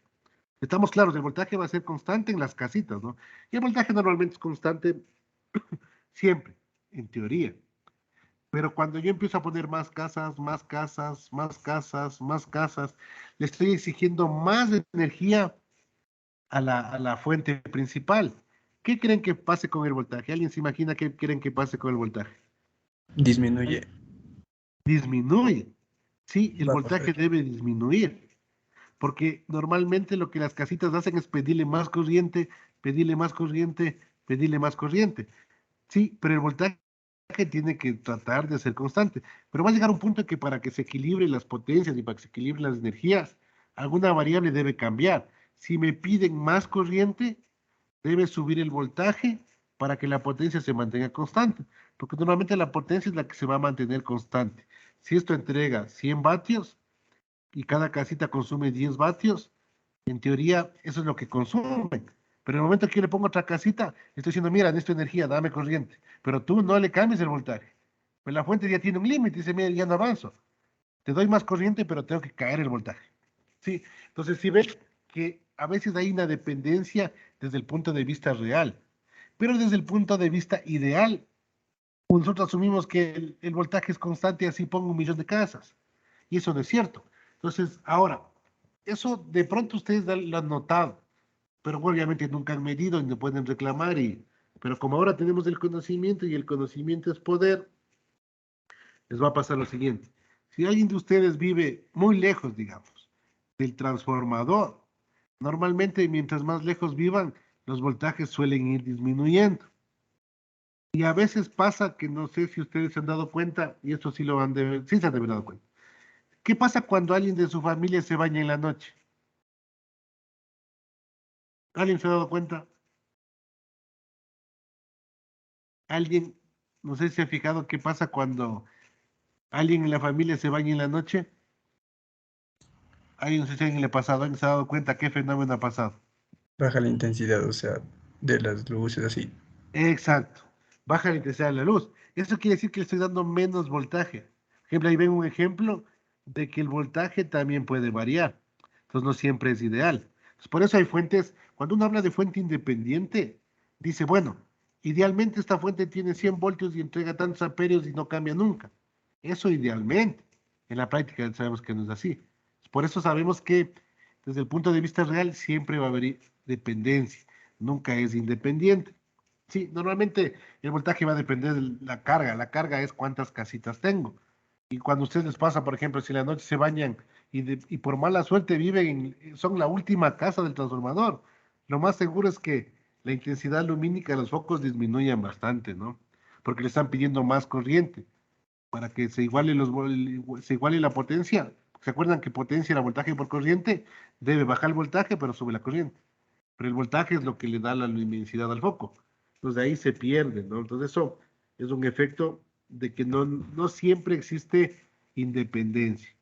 Desde el punto de vista práctico, idealmente sí hay, es decir, en el papel aguanta todo, pero en la vida real no es tan así, ¿no? Entonces, miren, desde el punto de vista real, no todo es independiente, ¿no? Desde el punto de vista real, pero no del todo es independiente. Eso para que tomen en cuenta, ¿no? Y normalmente puede haber cambios de funcionamiento de voltaje como de corrientes, bueno, y cambios de sus valores ideales, ¿no? Pero idealmente, pues si en el papel les digo que tiene 100 voltios, pues el papel no se va a quemar, ¿no? Desde el punto de vista real, en una casa así el transformador se puede recalentar, etcétera, ¿no? Ahora, una fuente ideal es un generador que mantiene sus valores a pesar de cualquier otro cambio. Miren, aquí es interesante. Fuente ideal. Entonces existen fuentes independientes que en teoría sí son ideales y son independientes. Desde el punto de vista real, no son. Entonces eso de alguna forma me lanza algo nuevo, que son las fuentes dependientes. ¿Sí? Ya vamos ahí. Las fuentes independientes. Tienen su simbología. se puede observar la simbología de las fuentes independientes de la siguiente forma. Para voltaje, esa es la fuente independiente, ¿no? Y para corrientes así. Para voltaje no hay tanto lío. Ustedes le ven redondito y un más menos. Y para corriente, en cambio, es redondito, pero tiene la flecha en la dirección de la corriente que yo le ponga. Puede ser hacia arriba o puede ser hacia abajo. Entonces yo sé que ahí la corriente está saliendo, ¿sí? Yo sé aquí, en cambio, que el voltaje aquí es positivo, aquí es negativo. Entonces sí está claro. Fuentes independientes, circulitos. Acordarás de eso. Fuentes independientes. Y vamos a asumir que son fuentes independientes ideales. Que si digo que si ahí sale 5 amperios, pues de aquí saldrá 5 amperios.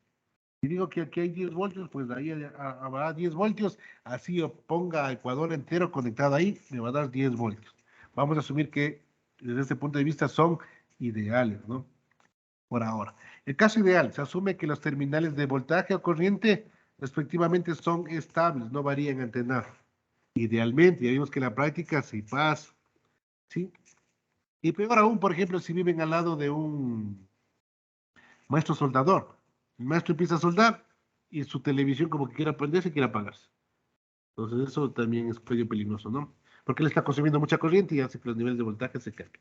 Vamos viendo fuentes independientes. Ahora, fijarás en bien, esto es real, ¿no? Es la variación real que les había indicado, pero ahora desde el punto de vista gráfico. Normalmente la idea es mantener el voltaje constante para cualquier corriente. Lo que les decía, si yo tengo 10 voltios, 110, mi vecino tiene 110, mi vecino tiene 110, etcétera.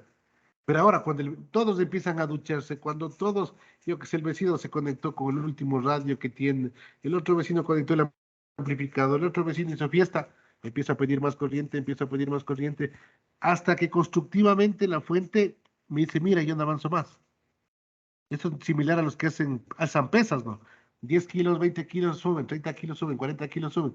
Pues ellos también tienen un límite. Pasado ese límite, ya a lo mejor levanten un poquito de peso, ¿no? Aquí es algo similar. Las fuentes llegan a un punto en donde dice, mira, yo ya no te puedo dar más voltaje. Lo que voy a sacrificar es, mi voltaje se cae, pero te puede dar un poquito más de corriente. ¿Hasta dónde? Hasta una corriente donde dices, mira, ya, llegué a mi límite y mi voltaje se hizo 0, ya no sirvo como fuente. Esto pasa en la vida real. ¿Sí? Eso pasa en la vida real. Es decir, le vas a pedir tanta corriente que la fuente lo que básicamente hace es bajar su nivel de voltaje. Como les indiqué, cuando ustedes se duchan o jalan mucha corriente en la noche, se ve claramente que los niveles de voltaje disminuyen, ¿no? Eso desde el punto de vista práctico, ¿sí? Ahora, esto no sucede, ¿por qué? Porque cuando yo le estoy pidiendo mucha corriente, algo se calienta. Y habíamos visto los elementos de seguridad, elementos de maniobra, los elementos de protección. Cuando algo ya se calienta mucho, el breaker le suelta y la fuente llega otra vez a quedarse en el valor fijo, ¿no? Entonces esto en teoría pasa, en la práctica pasa sobre ciertos rangos, pero cuando ya sobrepasa un rango que puede dañar un artefacto, se desconecta, ¿no? Entonces, tampoco es que va a llegar el voltaje a cero. Normalmente tampoco va a pasar eso, ¿no? Ahora, desde el punto de esto para fuentes de voltaje. Para fuentes de corriente es algo muy similar. En la fuente de corriente, la idea es la siguiente. Yo para cualquier voltaje me mantenga constante, es decir, no soy de fuente de corriente, ¿no? El que tiene así. Yo lo que quiero es que el voltaje se mantenga de alguna forma constante, ¿no? Perdón, para cualquier elevación de voltaje la corriente se mantenga constante. Miren, yo vengo desde 1000 voltios, por decir. Bajo a 100 voltios y miren, la corriente sigue valiendo ahí. Pero yo sigo bajando, sigo bajando, sigo bajando, sigo bajando. Va a llegar un punto en que el voltaje es tan pequeño que la fuente de corriente también tiene que ir perdiendo voltaje. ¿Por qué? Porque, imagínense, es como una fuente de corriente, pero sometido a un voltaje tan pequeñito, que básicamente esa fuente ya no puede entregar corriente. Y la corriente tiene que, el voltaje tiene que hacerse 0. Y ya no puede suministrar la corriente. Sí, eso básicamente pasa en fuentes de corriente. Es decir, tampoco puede trabajar todos los rangos de voltaje que quiera. Cuando ya el voltaje es muy bajito, ya no puede mantener la corriente constante en un valor y sino que la corriente también se cae y se hace 0, la corriente y el voltaje. Como les digo, pero esto tampoco pasa. En el momento que empieza a haber caídas de voltaje ya muy considerables, algo se desconecta. Y eso también tenemos como seguridad. Por eso ustedes tienen que comprarse en sus casas los cortapicos. Esos cortapicos tienen esos sistemas para cuando los niveles de voltaje cambian bruscamente, sea que suben o sea que bajan, se desconectan, ¿sí? Por eso es muy importante tener esos equipos de protección, ¿no? Eso, bueno, en la parte desde el punto de vista práctico. Entonces, no se olviden, fuentes de voltaje, la idea es que se mantenga constante el voltaje, fuentes de corriente, la idea es que se mantenga el constante la corriente para diferentes rangos, sea de corriente o sea de voltaje. Pero va a haber ciertos rangos desde el punto de vista real, que no pasa eso, que se cae, o bien el voltaje o bien la corriente, ¿no? Eso va a pasar siempre desde el punto de vista real, pero como les digo, desde el punto de vista ideal, del papel, no va a pasar. ¿Sí? ¿Por qué? Porque son cosas muy ideales, ¿no? Ahora, fuentes dependientes, que esto es un poquito más real, pero tampoco es que de alguna forma se pueda generalizar y tampoco van a haber mucho de esto, ¿no? Es un generador de voltaje o corriente que depende de otra variable. Es decir, yo puedo variar el voltaje, puedo variar la corriente, dependiendo de algunas variables que están en otro lado del circuito. Vamos a ver el primero. Esta es una fuente de voltaje, miren, fuente de voltaje. ¿Cuál es la diferencia? Que ahora está en cambio en un rombito, no sé si tienen un rombo. No se olviden, fuentes independientes, circulitos. Fuentes de voltaje dependientes tienen los rombos, ¿no? ¿Y cómo sé que es una fuente de voltaje? Básicamente por el más y el menos, porque deben tener polaridad.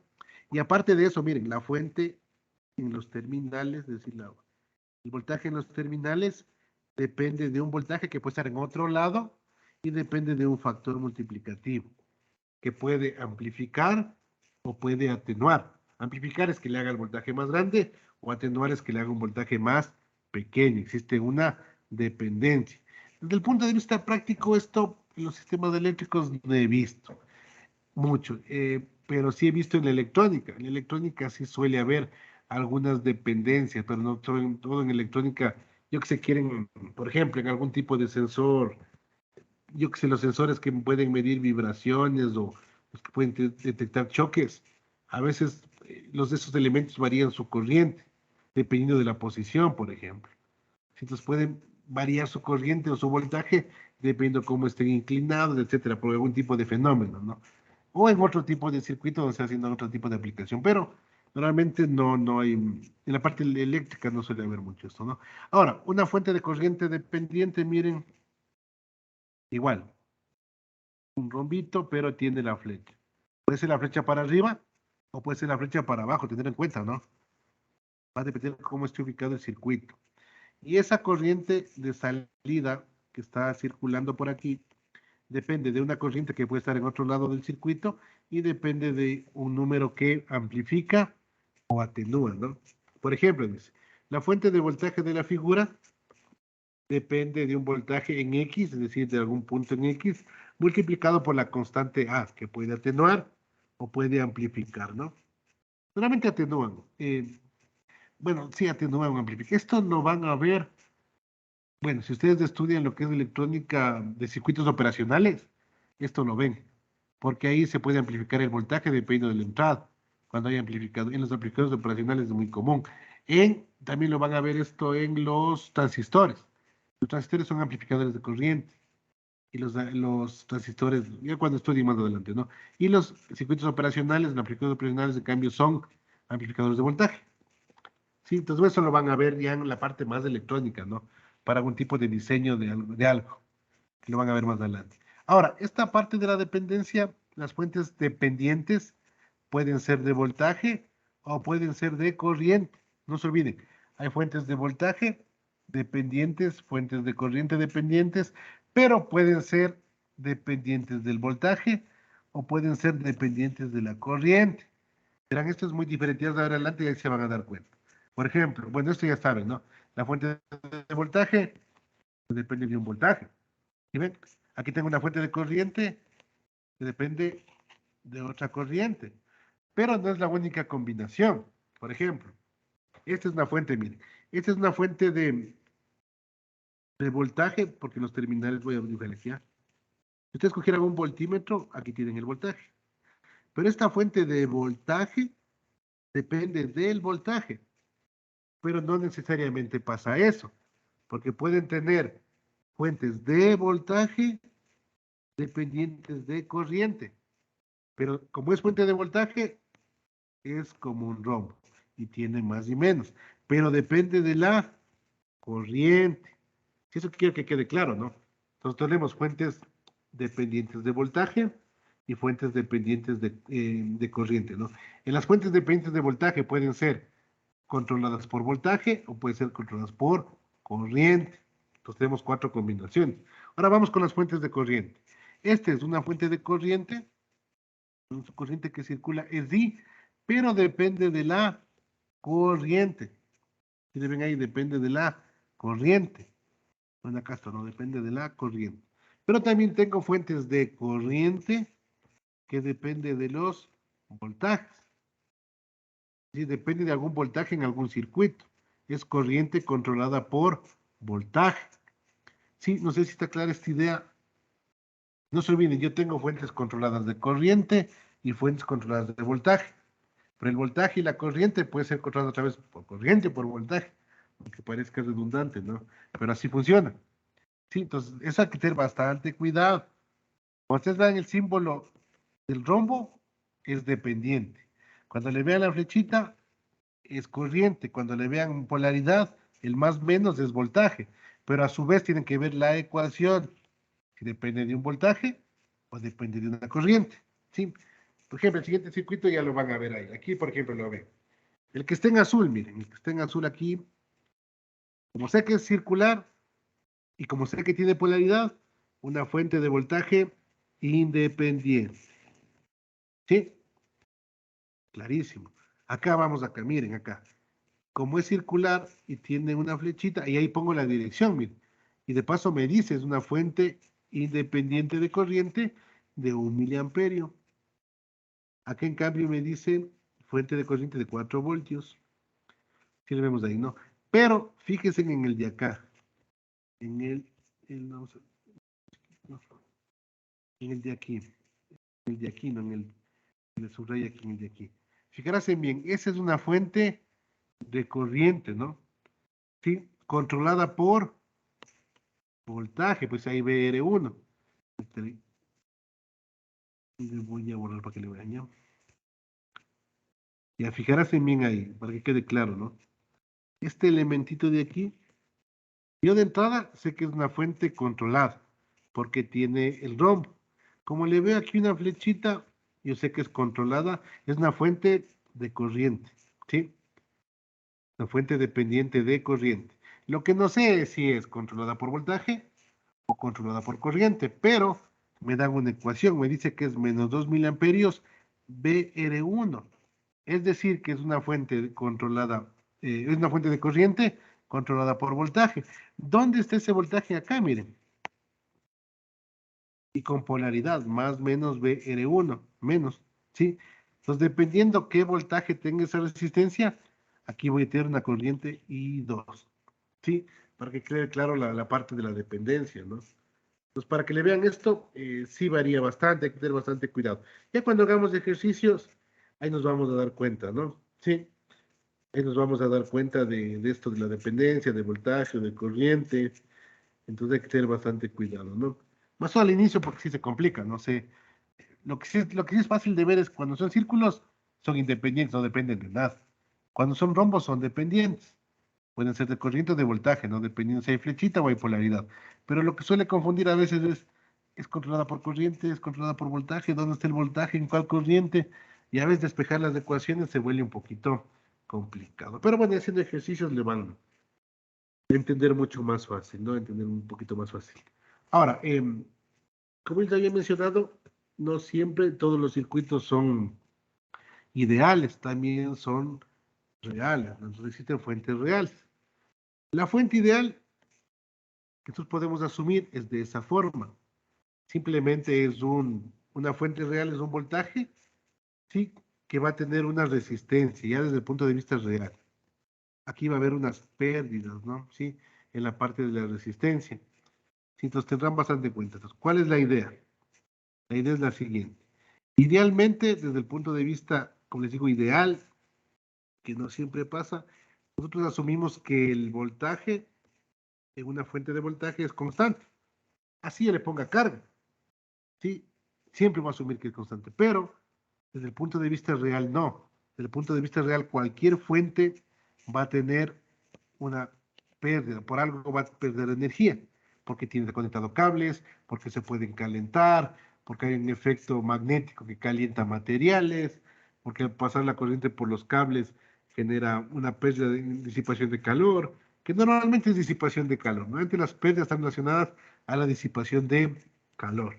Entonces, cuando ustedes hablen de fuentes reales, siempre van a poner una fuente independiente de voltaje con una resistencia en serie.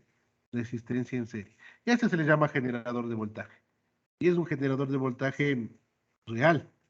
Y así es como cuando ustedes vayan a estudiar más arriba, más circuitos, por ejemplo, quieren estudiar un generador eléctrico, siempre le ponen una fuente más una resistencia. ¿Sí? Entonces siempre, ¿no? Entonces, pero desde el punto de vista de voltaje, pero también tenemos de corriente, ¿no? Ahora, en realidad es imposible construir una fuente ideal, ¿sí? Ya que el conductor o bobina que usa para la construcción actúa como resistencia interna o resistencia de la fuente y eso genera pérdidas y tiene sentido. ¿Se acuerdan que les decía yo para sacar la inductancia? ¿Qué hacían ustedes? Cogían un cable, le enrollaban y dependiendo del número de vueltas, dependiendo del campo magnético, tenían su inductancia. Pero a su vez ese cable tiene una resistencia.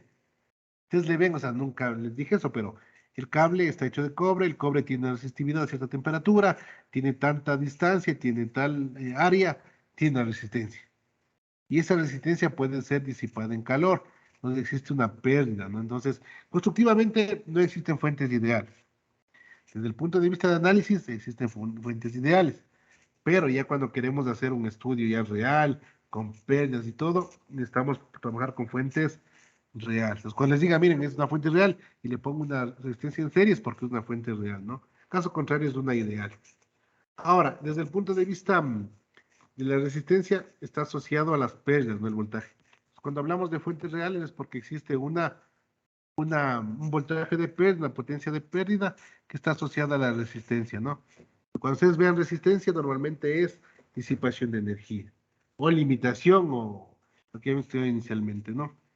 Eso debido a que fluye una corriente por ahí. Entonces, ahora, imagínense algo interesante, que lo que me está diciendo aquí es muy importante, ¿no? Y este creo que es un concepto que deben tomar en cuenta, esto de la corriente, corriente que fluye, ¿sí? Dice, ¿por qué dice que hay pérdidas? Por la corriente que fluye, ¿sí? Porque la corriente es la única que puede calentar a los elementos, porque los electrones al chocarse calientan los elementos, en este caso los conductores, ¿sí? Entonces, eso es lo interesante, ¿se acuerdan? Y esto, bueno, es muy interesante por lo siguiente. Siempre acuérdense de esto. Potencia es voltaje por corriente. Y eso siempre se cubre. Es decir, la potencia, normalmente podríamos decir que debe mantenerse, ¿no? ¿Por qué? Porque la potencia como está ligada a la energía y la energía ni se crea ni se destruye, sino que se transforma, pues de alguna forma está ligada a la corriente, a la energía, a la potencia. Entonces, para que la potencia se mantenga igual, o bien aumenta el voltaje y disminuye la corriente, o bien aumenta la corriente y disminuye el voltaje. Entonces, por esta razón, pasa lo siguiente, que mientras mayor sea la corriente, mayor serán las pérdidas o caídas de voltaje, ¿no? Entonces, ¿cuál es la idea de esto? Y bueno, ahí se va a entender por qué se trae la energía a alto voltaje. Normalmente las pérdidas de un conductor, esto lo vamos a ver en la siguiente clase, les voy adelantando. Normalmente las pérdidas dependen de la resistencia y depende, bueno, de la resistencia y la corriente al cuadrado. Entonces, cuando yo hablo de que se perdió energía, normalmente está ligado, mientras más corriente hay, mayor pérdida de potencia, que debe estar ligado con la energía, ¿no? Entonces, para yo hacer que la corriente sea bien pequeñita y para que se mantenga la potencia constante, ¿qué hago yo? Cojo al voltaje y le elevo. Es decir, cojo al voltaje y le pongo en valores muy altos. Si el voltaje es muy alto, muy alto, muy alto, la corriente va a ser muy pequeña, muy pequeña. Y cuando existan las pérdidas, la corriente es tan pequeñita que no existen muchas pérdidas. Por eso es que se hace el envío de energía a voltajes muy altos, para que la corriente que va en los cables sea tan pequeño que las pérdidas no sean tan grandes, pero a pesar de eso va a haber pérdidas. Es decir, siempre va a haber pérdidas. Sí, siempre, siempre, siempre, porque se va a calentar. Siempre van a pasar los electrones, o sea, no hay otra opción. Lo que hacemos es minimizar las pérdidas, ¿no? Para que los porcentajes no sean muy altos. ¿Sí? Bueno, entonces, por tanto, es evidente que el voltaje ya en el generador no es igual al voltaje de salida, ¿no? Esto tendrá bastante cuidado en los sistemas reales. ¿Sí? Cuando ya hablamos de fuentes reales, si me dicen, bueno, si es que ustedes están diseñando alguna cosa y lo representan de esta manera con una fuente de voltaje y una resistencia, como la resistencia es pérdida o caída de voltaje, porque por ahí pasa una corriente, entonces el voltaje del generador no es lo mismo al voltaje A y B, ¿no? Y por tanto, es evidente que el voltaje del generador no es igual que el voltaje AB. Sí, es básicamente por la pérdida de energía debido a la corriente, ¿no? Ahora, también existen fuentes reales de corriente. Idealmente, la fuente ideal de corriente es de esa forma, pero la fuente real, en cambio, se le pone una o se le asocia una resistencia en paralelo, ¿sí? La fuente de corriente no es tan común en aplicaciones eléctricas. Esto no se suele encontrar mucho, ¿no? En electrónica sí. Fuentes de corriente, como digo, los transistores, porque multiplica, bueno, los que han estudiado, ya vayan a estudiar transistores, ahí van a ver que funciona como un amplificador, ¿no? Bueno, de igual manera que una fuente ideal de corriente es imposible construir debido al conductor, ¿no? O sea, constructivamente fuentes ideales no existen. Es básicamente la idea. Entonces, desde el punto de vista ya de construcción, perdón, de diagrama, siempre que queramos tener una fuente de corriente real, ¿qué es lo que voy a hacer? Voy a poner la fuente de corriente ideal y le voy a poner una resistencia en paralelo, de tal manera que la corriente que salga aquí va a ser menor a la corriente que realizó el generador, ¿no? Porque va a haber una pequeña corriente que va a caer por acá, debido a la resistencia. Sí, lo mismo que el voltaje. Se cae el voltaje, que en cambio la corriente se va a ir por un lado y no se va a perder, ¿no? Entonces, en fuentes reales de corriente tenemos esta forma. La corriente, la fuente de corriente y una resistencia en paralelo. Entonces, tendrán bastante en cuenta esto, ¿no? Fuente de voltaje en serie con una resistencia. Fuente de corriente en paralelo con una resistencia. Cuando hablamos de fuentes reales, ¿no? Y lo interesante es que luego vamos a aprender lo que son conversión de fuentes, y ahí vemos esta utilidad, ¿no? Yo puedo pasar una fuente de corriente a una fuente de voltaje. Entonces, esta resistencia provoca pérdidas de corriente, debido a que debe circular una corriente por aquí, de la fuente ideal, ¿no? De tal manera que la corriente que entrega la fuente ideal, es decir, la IG, no va a ser igual a la corriente corriente AB, ¿no? La que sale por aquí. Va a ser menor, obviamente, porque ya hubo una caída en esta resistencia. Eso en cuanto a fuentes reales, ¿no? Entonces, ¿qué podemos rescatar de aquí? De que desde el punto de vista constructivo nunca va a haber fuentes ideales, porque cualquier cable, así sea el cable para generarme un inductor, me va de alguna forma a haber pérdidas. En todos sentidos. Siempre que haya cable, siempre que haya un conductor, va a haber pérdidas. Y mientras más distancia tenga, va a haber mayor pérdidas. Entonces, eso tenemos que tener bastante cuidado, ¿no? Entonces, desde el punto de vista real. Pero cuando nosotros estudiamos, normalmente trabajamos desde el punto de vista ideal. Y asumimos que no hay pérdidas, asumimos que la fuente me da los voltajes constantes siempre, así ponga la carga que ponga. Pero como les digo, eso en la vida real no pasa, ¿no? Pues cuando hagan prácticas, pues ya cuando se vinculen a hacer partes prácticas reales, normalmente les va a pasar eso, que ustedes traen su cargador de su celular y empiezan a armar circuitos y ponen un motor, ¿no? Y luego dicen, qué raro no se mueve el motor. Y eso pasa porque el cargador que tienen ustedes no es capaz de alimentar la corriente que necesita el motor y el voltaje se cae. Entonces no se dan cuenta de eso, obviamente porque no han hecho mucha práctica, ¿no? Pero eso pasa, ¿no? Entonces tendrán bastante cuidado. Pero desde el punto de vista de papel, de diseño, pues el papel no se quema, ¿no? Sí. Entonces sería en cuanto a la parte de fuentes. No sé si hay alguna preguntita. ¿Alguien tenga alguna pregunta? Javier de Aquilema, ¿me escuchas, Javier Sebastián? Javier, ¿me copias? Sí, lo escucho. ¿Tienes Buenas alguna tardes. pregunta, alguna duda? ¿Está claro? No. ¿No está claro o no tienes una duda? Sí. No tengo ninguna duda, todo está claro. Ya. Genial. No se olviden, el deber tienen que subirlo hasta el día de hoy. Creo que algunos compañeros ya lo subieron, ¿no?